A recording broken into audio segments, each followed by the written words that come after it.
தமிழ் தகவல் YouTube channel நண்பர்கள் அனைவருக்கும் வணக்கம். இந்த வீடியோவில் 11ஆம் வகுப்பு எக்கனாமிக்ஸ் பொருளியல் மாதிரி வினாத்தாள் பற்றி பார்க்க போகிறோம்.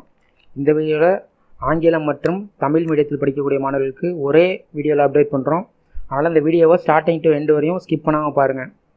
வீடியோவோட டைட்டில் பார்த்துட்டு இங்கிலீஷில் மட்டும் இருக்குது, தமிழில் மட்டும் இருக்கட்டும் தயவுசெய்து கமெண்ட் பண்ணாதீங்க. வீடியோ அட்லீஸ்ட் ஒரு நிமிஷம் பார்த்தீங்க அப்படின்னா தான் நம்ம எந்த மீடியத்தில் அப்டேட் பண்ணியிருக்கோங்கிறது உங்களுக்கு தெரியும். வீடியோவை பார்க்காம கீழே தமிழில் அப்டேட் பண்ணுங்கள், இங்கிலீஷில் அப்டேட் பண்ணுங்கன்னு சொல்லாதீங்க. வீடியோவை ஸ்டார்டிங் டு எண்டு வரையும் ஸ்கிப் பண்ணாமல் பாருங்கள். இந்த வீடியோ கொடுத்து சந்தேகம் இருந்துச்சு அப்படின்னா கமெண்ட் செக்ஷனில் கமெண்ட் பண்ணுங்கள். டைம் பார்த்தீங்கன்னா 2.5 hours, டோட்டல் மார்க்ஸ் 90 மார்க்ஸு. அது பொருளியல் economics part A. Answer the following questions. 20 × 1 = 20 marks. மொத்தம் 20 கொஷின் இதில் இருக்கும். ஒரு கொஷினுக்கு 1 மதிப்பெண், மொத்தம் 20 மதிப்பெண்கள் உங்களுக்கு இந்த செஷன்லேருந்து கேட்கப்படும். முதல்ல தமிழில் கொடுத்துருக்காங்க, அப்புறம் இங்கிலீஷில் கொடுத்துருக்காங்க. இந்த கொஷின் பொறுத்தவரை உங்களுக்கு MCQs 1 மார்க் கொஷின்ஸை மட்டும் நான் உங்களுக்கு ஃபுல்லாக படித்து காட்டி எக்ஸ்பிளைன் பண்ணுறேன். அது ஒரு சில கொஷின் சேஞ்ச் ஆகிருக்கு அப்படின்னா அதை நான் உங்களுக்கு கொஞ்சம் ஹைலைட் பண்ணி சொல்கிறேன். இல்லை அப்படின்னா நார்மலாக இருக்கும்போது நம்ம கொஷின் வித் ஆன்சர் உங்களுக்கு சொல்கிறேன். அடுத்தடுத்து இருக்கக்கூடிய செக்ஷனில் இருக்க கொஷின் நான் ஸ்க்ரோல் பண்ணிவிட்டு உங்களுக்கு முக்கியமானதை கேட்டிருக்கக்கூடியதை உங்களுக்கு ஹைலைட் பண்ணி காட்டுறேன். இந்த வீடியோ கீழே இருக்க டிஸ்கிரிப்ஷனில் நாங்கள் லேட்டராக இந்த question paper with answer key 1 mark மட்டும் இல்லாமல் மித்த இருக்கக்கூடிய எல்லா கொஷினுக்கும் ஆன்சர் கீயை நாங்கள் அப்டேட் பண்ணுறோம். அதனால் அந்த பிடிஎஃப் லிங்க்கை நீங்கள் டவுன்லோட் பண்ணி எக்ஸாமுக்கு ப்ரிப்பேர் ஆகிக்கலாம். கொஷின் நம்பர் 1, கீழ்கண்டவற்றில் எது நுண்ணியல் பொருளாதாரம் சார்ந்தது? இதற்கான 4 ஆன்சர் கொடுத்துருக்காங்க. ஆப்ஷன் ஏ, அது கடந்த ஆண்டு உண்மை உள்நாட்டு உற்பத்தி 25% அதிகரித்துள்ளது. ஆப்ஷன் பார்த்தீங்கன்னா கடந்த ஆண்டு 9.8% உழைக்கும் சக்தி வேலையின்மை நிலை பெற்றுள்ளது. கோதுமை விலை அதன் தேவையை நிர்ணயிக்கிறது. கடந்த ஆண்டு பொது விலை 4% அதிகரித்துள்ளது. இதற்கான சரியான விடை பார்த்தீங்கன்னா ஆப்ஷன் ஈன்னு போட்டு இதை அப்படியே எடுத்து எழுதுங்க. இதில் கொடுத்துருக்க மாதிரி அப்படியே பார்த்து எழுதுங்க. வேறு எந்த ஒரு விதமாகவும் நீங்கள் விடையை எழுத வேண்டாம். ஈன்னு கொடுத்துருக்காங்கன்னா ஈன்னு போட்டு எழுதுங்க. வேறு மாதிரி 1 2 3 ஃபார்மெட்டில் கொடுத்தாங்கன்னா அதை அந்த நம்பரை போட்டு எழுதுங்க. இப்போ அதே மாதிரி இங்கிலீஷுக்கு பார்த்தீங்க அப்படின்னா கொஷின் பார்த்துக்குங்க, ஆன்சரை பார்த்துங்க. ஏன்னா நம்ம இங்கிலீஷ் தமிழை மாற்றி மாற்றி சொன்னாலுமே ரொம்ப டைம் ஆகிடும் வீடியோ. அதனால் ஒரு கொஷின் இங்கிலீஷில் சொல்கிறேன், அடுத்த கொஷினுக்கு தமிழில் சொல்கிறேன். இந்த கொஷினுக்கான சரியான ஆன்சர் பார்த்தீங்கன்னா ஆப்ஷன் சி. அது மாதிரி இங்கிலீஷ் எழுதக்கூடிய மாணவர்கள் உங்களுக்கு கொடுத்துடக்கூடிய ஆப்ஷனை எழுதுங்க. ஆப்ஷன் சின்னு போட்டு அப்படியே எழுதுங்க. இங்கிலீஷ் மீடியம் எழுதக்கூடிய இந்த ஃபார்மெட்டு, தமிழ் மீடியத்தில் எழுதக்கூடிய இந்த ஃபார்மெட்டு, அவங்கவுங்க மீடியம் எழுதக்கூடியவங்களுக்கு என்ன ஆப்ஷனில் கொடுத்துருக்காங்களோ அந்த ஆப்ஷனை மட்டும் பார்த்து எழுதினா தான் உங்களுக்கு முழு மதிப்பெண்கள் கிடைக்கும். இப்போ 2வது கொஷின் பார்த்துக்கங்க. இந்த கொஷின் நான் இங்கிலீஷில் எக்ஸ்பிளைன் பண்ணுறேன். Find the odd one out. Question A, an inquiry into nature and cause of the wealth of nations. Option B, principles of economics. Option C, nature and significance of economic science. Option D, ceteris paribus. அதாவது பார்த்தீங்கன்னா find the odd one out கொடுத்துருக்காங்க. இந்த கொடுத்துருக்கிறதுல எது சம்மந்தம் இல்லாத ஒரு விடை அப்படின்னு கேட்டிருக்காங்க. இதில் பார்த்தீங்கன்னா ஆப்ஷன் டி, அதாவது கடைசியாக கொடுத்துருக்கக்கூடியதான் இந்த கொடுத்துருக்கக்கூடிய 4 விடைகளில் சம்மந்தமே இல்லாமல் இருக்கக்கூடிய விடை. இதை கரெக்டாக எடுத்து எழுதணும் நீங்கள். இப்போ 3வது கொஷின், பின்வரும் PPF வரைபடத்தை காண்க. உற்பத்தி வாய்ப்பு சார்பு துப்பாக்கிக்கான தேவை அளவு. இங்கே கொடுத்துருக்காங்க அரிசிக்கான தேவை அளவு PPF படத்தில் காட்டப்பட்டுள்ளது. பியிலிருந்து ஏக்கு நகர்கையில் வாய்ப்பு செலவு யாது அப்படின்னு கேட்டிருக்காங்க. இதற்கு 4 ஆப்ஷன் கீழே கொடுத்துருக்காங்க. இதுக்கான சரியான விடை பார்த்தீங்கன்னா ஆப்ஷன் இ, 5/10 அரிசி. இதுதான் சரியான விடை. சரியான விடையை ஆப்ஷனோட கரெக்டாக போட்டு எழுதணும். அதே மாதிரி English consider the PPF diagram சொல்லி கொடுத்துருக்காங்க. இந்த டயக்ராம் பார்த்துங்க. பார்த்துட்டு கீழே இருக்கக்கூடிய 4 ஆப்ஷனையும் பார்த்துங்க. இதனால் சரியான ஆன்சர் பார்த்தீங்கன்னா உங்களுக்கு option C, 5/10 rice. Question number 4, இது தமிழ் கொஷின், இங்கிலீஷ் எக்ஸ்பிளைன் பண்ணுறேன். The chief exponent of the cardinal utility approach was. Option A, J.R. Hicks. Option B, R.G.D. Allen. Option C, Marshall. Option D, Stigler. இதுக்கான கரெக்டான answer பார்த்தீங்கன்னா option C, marshal. 5வது question, Raghu விலை ரூபாய் 350 மற்றும் உண்மை விலை ரூபாய் 200 உள்ளது. நுகர்வோர் எச்சம் காண்க. ஆப்ஷன் ஏ 375, ஆப்ஷன் ஆ 175, ஆப்ஷன் இ 200, ஆப்ஷன் இ 50. சரியான விடை ஆப்ஷன் ஆ 175. அதே போல் இங்கிலீஷ் மீடியம் படிக்கக்கூடிய மாணவர்கள் இந்த கொஷினை பார்த்துக்கிறங்க.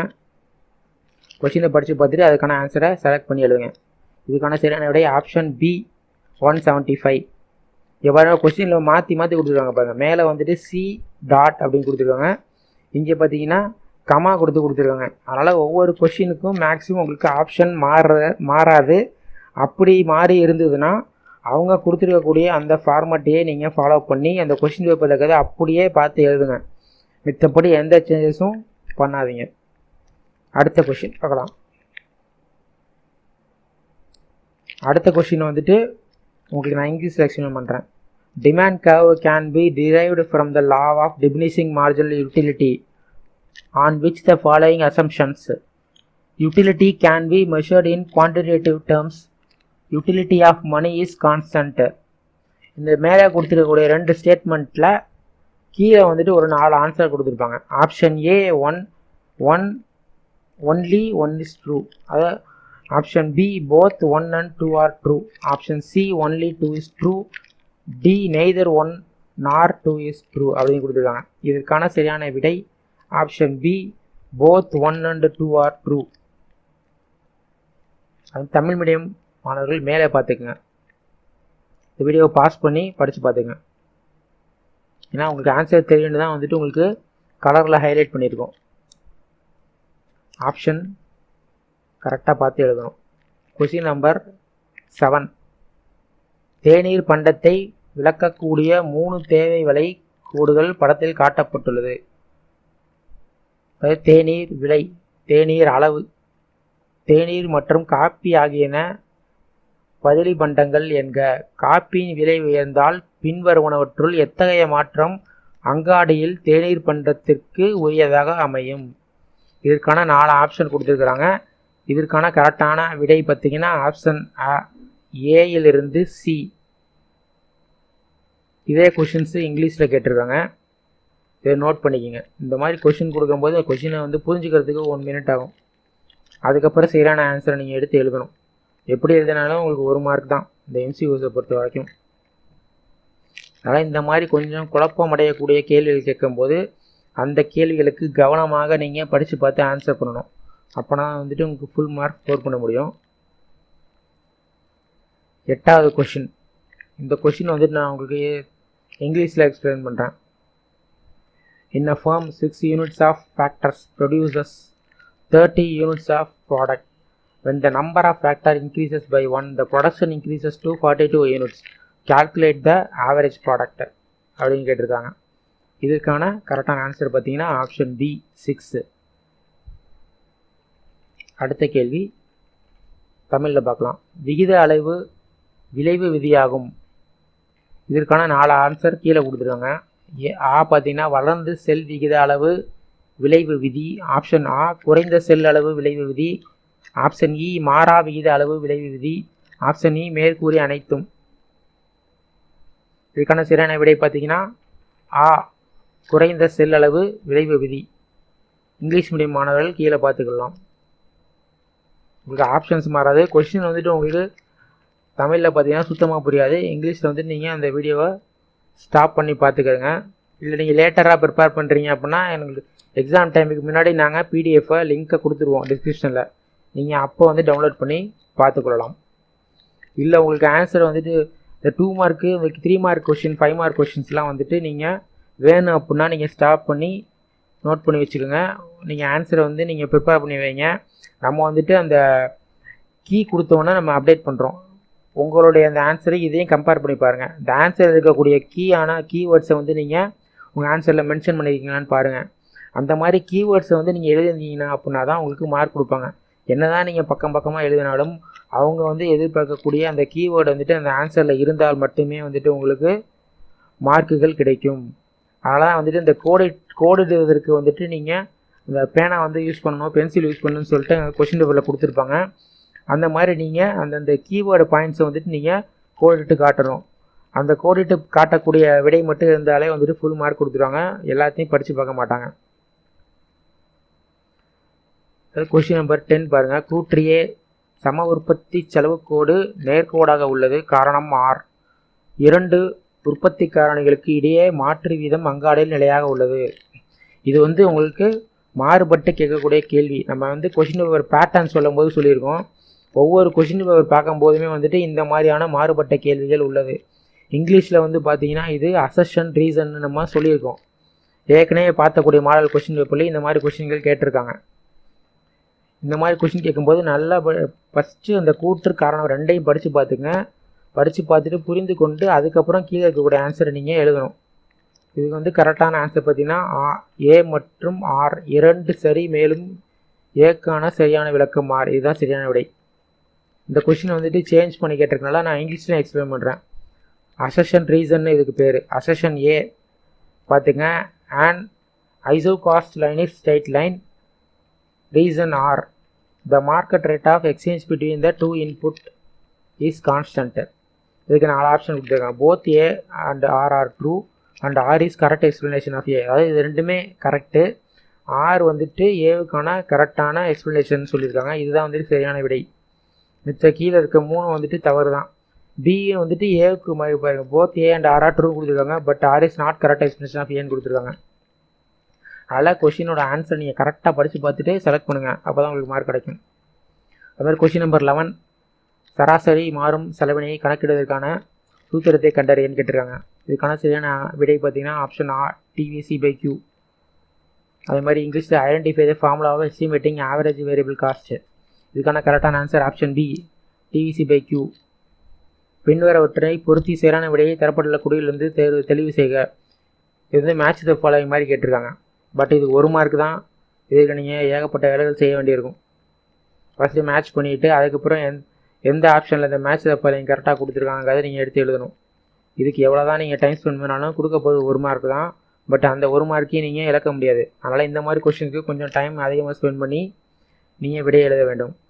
இல்லை முடியல அப்படின்னா உங்களுக்கு மித்த கொஸ்டின் எழுதிட்டு இந்த கொஸ்டின் மட்டும் கொஞ்சம் கடைசியாக டைம் இருக்கும்போது நீங்கள் கொஞ்சம் பொறுமையாக டைம் செலவு பண்ணி இதை எழுதுங்க. ஏன்னா ஆரம்பத்தில் இந்த மாதிரி கொஸ்டின்ஸை வந்துட்டு நீங்கள் டைம் ஸ்பெண்ட் எழுதுனீங்க அப்படின்னா பின்னாடி எழக்கூடிய 2 மார்க் 3 மார்க் எழுதுறதுக்கு உங்களுக்கு டைம் இல்லாமல் போகலாம். அதனால் இந்த மாதிரி கொஸ்டின்ஸ் எழுதும்போது நீங்கள் கடைசி டயத்தில் எழுதுவது மிக நல்லது. அதே மாதிரி இங்கிலீஷில் பார்த்துக்குங்க, அது மேட்ச் எதை ஃபாலோவிங் தான், அதுக்கான சரியான ஆன்சரை இந்த மாதிரி எடுத்து எழுதுங்க. கொஸ்டின் நம்பர் 13, ஒரு உற்பத்தியாளர் உழைப்பாளியின் பணியை பெற ஒப்பந்தம் செய்து குறிப்பிட்ட தொகையை வழங்குவது கூலியாகும். இந்த கூட்டணி கூறியவர் யாருன்னு கேட்டிருக்காங்க. இந்த கூட்டணி கூறியவர் பார்த்தீங்கன்னா பென்ஹாம்.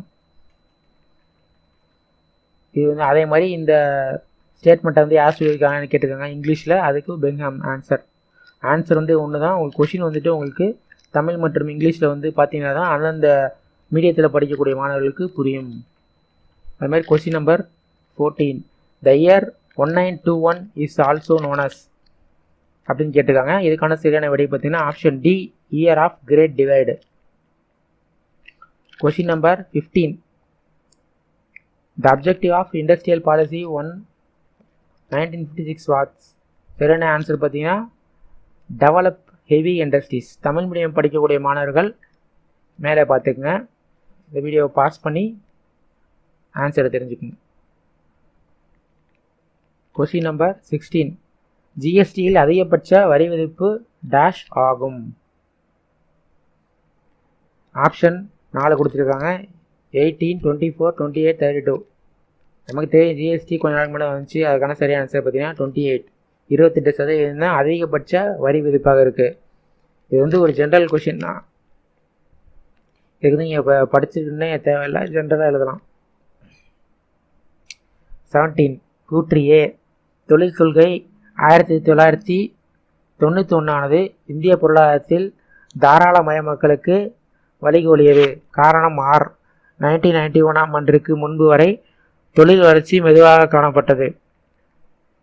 இதுக்கான சரியான விடை பார்த்தீங்கன்னா ஆப்ஷன்ஸ் ஆ, ஏ மற்றும் ஆர் இரண்டும் சரி. ஆனால் ஏற்கான சரியான விளக்கம் ஆர் இல்லை. இது வந்து அசஷன் ரீசனில் கேட்டிருக்காங்க. இப்போ பாருங்கள், 20 மதிப்பெண்ணில் வந்துட்டு 2 மதிப்பெண் இந்த மாதிரி கேட்டிருக்காங்க. இதுக்கு முன்னாடி 1 மதிப்பெண் வந்துட்டு மேட்ச் த ஃபாலோவிங் மாதிரி கேட்டிருந்தாங்க. அதனால் இந்த மாதிரி கொஷின்ஸ்க்கு கொஞ்சம் டைம் நீங்கள் ஸ்பெண்ட் பண்ணி ஆன்சர் பண்ணுற மாதிரி இருக்கும். இப்போ இங்கிலீஷ் மீடியம் படிக்கக்கூடிய மாணவர்கள் இந்த மாதிரி அசர்ஷன் ரீசன் கொஸ்டின்லாம் நல்லா பார்த்துங்க. ஏற்கனவே பார்த்த கொஸ்டினில் வந்துட்டு நமக்கு கரெக்டான ஆன்சர் வந்து both A are true and R is the correct explanation of ஏன்னு வந்துச்சு. இப்போ வந்து இந்த கொஸ்டினுக்கான ஆன்சர் பார்த்தீங்கன்னா both A and R are true but R is not the correct explanation of ஏன்னு கொடுத்துருக்காங்க. அதனால் இந்த மாதிரி கொஸ்டின்ஸுக்கு நீங்கள் கொஞ்சம் டைம் ஸ்பெண்ட் பண்ணி கரெக்டான ஆன்சரை கொஞ்சம் யோசித்து எழுதுங்க. கொஸ்டின் நம்பர் 18, தேசிய ஊரக நல அமைப்பு எந்த ஆண்டு ஆரம்பிக்கப்பட்டது? சரியான விடை ஆப்ஷன் ஆ 2005. Identify the year in which national rural health mission was launched. Option B தான் கரெக்டான ஆன்சர்.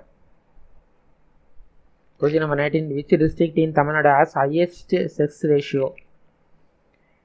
இதுக்கான சரியான ஆன்சர் பார்த்தீங்கன்னா option B Nilgiris. Question number 20, if x plus y equal to 5 மற்றும் x minus y equal to 3 எனில் X equal to என்ன அப்படின்னு கேட்டிருக்காங்க. சரியான விடை பார்த்தீங்கன்னா வந்துட்டு ஆப்ஷன் ஏ 4. இதுக்கு வந்துட்டு மேக்ஸ் தெரிஞ்சாலே போதும் நீங்கள் இந்த கொஸ்டினுக்கு ஆன்சர் பண்ணிடலாம். இது வந்து சம்மு டெரைவ் பண்ணுற மாதிரி தான். அடுத்து வந்து செக்ஷன் பி, ஏதேனும் 7 வினாக்களுக்கு விடையளிக்கவும். வினா எண் 30 கட்டாய வினா. 30வது வினா கட்டாய வினான்னு சொல்லியிருக்காங்க. அதனால் இந்த மாதிரி நீங்கள் கொஸ்டின் ஆன்சர் பண்ணும்போது பார்த்துக்கிறங்க. கட்டாய வினா அப்படின்னு கொடுத்துருந்தாங்கன்னா அந்த கொஸ்டின்ஸை கட்டாயமாக எழுதுங்க. அப்படி எதுவுமே கொடுக்கல அப்படின்னா இதில் வந்துட்டு ஏதாவது நீங்கள் 7 வினா எழுதுனா உங்களுக்கு போதுமானது. இந்த வீடியோவை கொஞ்சம் லைட்டாக பாஸ் பண்ணி அந்தந்த கொஸ்டின்ஸை நீங்கள் நோட் பண்ணிக்கோங்க. நம்ம ஐடியா வந்துட்டு உங்களுக்கு எம்சிக்யூஸை பற்றி எக்ஸ்பிளைன் பண்ணுங்கிறத தான் வந்துட்டு நம்ம இந்த ஒவ்வொரு மாடல் கொஸ்டின் பேப்பரையும் வந்துட்டு நாங்கள் முன்னாடி அப்டேட் பண்ணுறோம். இதற்கான இந்த 2 மார்க்கு 3 மார்க்கு 5 மார்க் கொஸ்டினுக்கான ஆன்சர்லாம் வந்துட்டு நாங்கள் ஏற்கனவே சொன்ன மாதிரி நம்ம பிடிஎஃப் கீயை வந்துட்டு நாங்கள் லிங்க்கில் வந்து டிஸ்கிரிப்ஷனில் கொடுக்குறோம், டவுன்லோட் பண்ணிக்கங்க. இப்போ வந்து 1 மார்க் வந்து முடிச்சிட்டோம். இந்த 1 மார்க் சம்மந்தமாக எதுவும் டவுட் இருக்குது அப்படின்னா வந்துட்டு நீங்கள் கீழே உள்ள கமெண்ட் செக்ஷனில் கமெண்ட் பண்ணுங்கள். இல்லை அதை தவிர வேறு எதுவும் ஜென்ரல் டவுட்ஸ் இருக்குது அப்படின்னாலும் நீங்கள் கமெண்ட் செக்ஷன்லேயும் கமெண்ட் பண்ணலாம். அந்த கமெண்ட்டுக்கான ஆன்சர் வந்து நாங்கள் அடுத்தடுத்து அப்டேட் பண்ணக்கூடிய வீடியோவில் வந்துட்டு உங்களுக்கு சொல்லுவோம். கொஸ்டின் நம்பர் 27, 28 இதை நோட் பண்ணிக்கோங்க. கொஸ்டின் நம்பர் 28 தமிழில் இருக்குது, நெக்ஸ்ட்டு இங்கிலீஷில் வரும், பார்த்துக்கலாம்.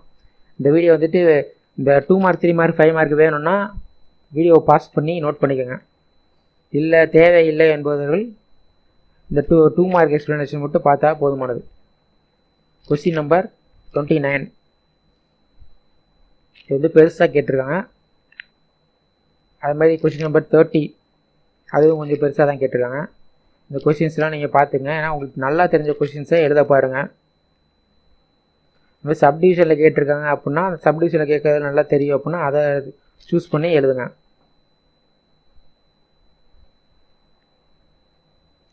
அடுத்து வந்து பார்ட் சி, 3 மதிப்பெண் வினாக்கள், 7 வினாக்களுக்கு நீங்கள் பதில் அளிக்கணும்.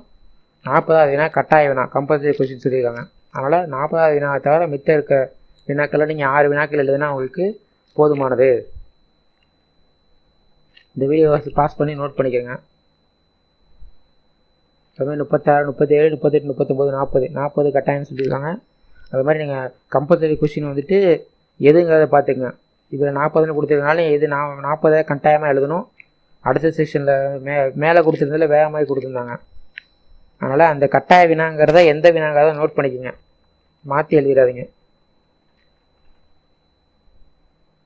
பார்ட் டி கடைசி பகுதி 5 மதிப்பெண் வினாக்கள், மொத்தம் 35 மதிப்பெண்கள் இந்த செக்ஷனில் இருக்கும்.